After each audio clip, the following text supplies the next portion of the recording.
room are working longer hours for lower wages, and almost all new income and wealth is going to the top 1%. The American people are tired of a broken criminal justice system. This campaign is gaining momentum because we're doing something very, very radical. We are telling the truth. We are listening to young people who are saying, why is it that I have to be $50,000 or $100,000 in debt because I went to college? Why should we be punished because we wanted to get an education? Just like the bread and butter. We are listening to women. Women are saying, why is it that we are earning 79 cents on the dollar compared to men? And why is it that African American women are earning even less? How does it happen that we have more people in jail than any other country on earth? That real change in this country never takes place from the top on down. It is not about a president signing some legislation or a Supreme Court making a decision. Real change always, always, always takes place from the bottom on up. That is the history of America. And real change takes place over the last many, many years when the African American community and their white allies said, you know what? Racism and bigotry are not acceptable in the United States of America. Let us not forget, not for one moment, that 100 years ago today, women did not even have the right to vote. All of you and all of the American people, we are the quarterbacks of our future. And what Dr. King said at the end of his life, let me quote you what he said. He asked a question, and I want you to hear how resonant that question that he asked 50 years ago, how resonant that is today. He said, do you know that most of the poor people in our country are working every day? They are making wages so low that they cannot begin to function in the mainstream of the economic life of our nation. Was 50 years ago, and here we are today asking the same question.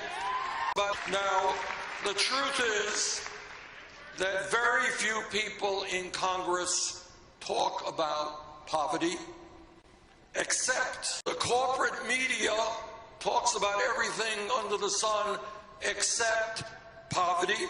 Let me be very clear. This candidate for president will talk about poverty. We'll stand together with the most oppressed people in this country. So are you ready for some radical ideas? All right, radical idea number one. Anyone in America who works 40 hours a week or more should not be living in poverty. The federal minimum wage of $7.25 an hour is a starvation wage. Together, we're going to raise that minimum wage to $15 an hour over the next few years. If you think that our crumbling infrastructure is just the water system in Flint, Michigan, you would be mistaken. This country, water systems, wastewater plants, roads, bridges, rail, airports, levees, dams need an enormous amount of work. We can create millions of jobs rebuilding our crumbling infrastructure.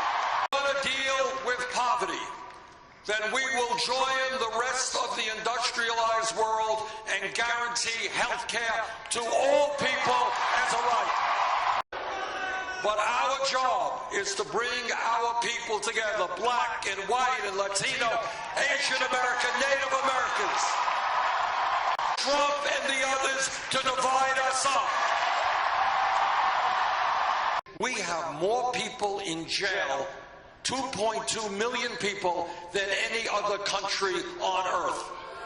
Broken criminal justice system, a system which has allowed unarmed African Americans to be killed in cold blood.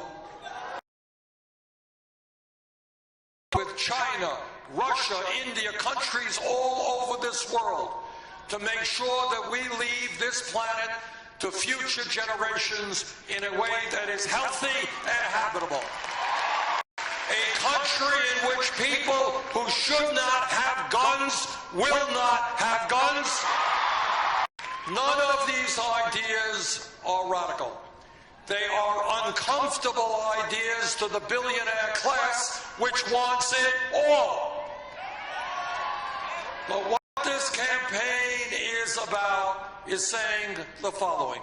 No president, not Bernie Sanders, not anybody else, can do it alone. What we need are millions of people all over this country to stand up and say loudly and clearly, enough is enough.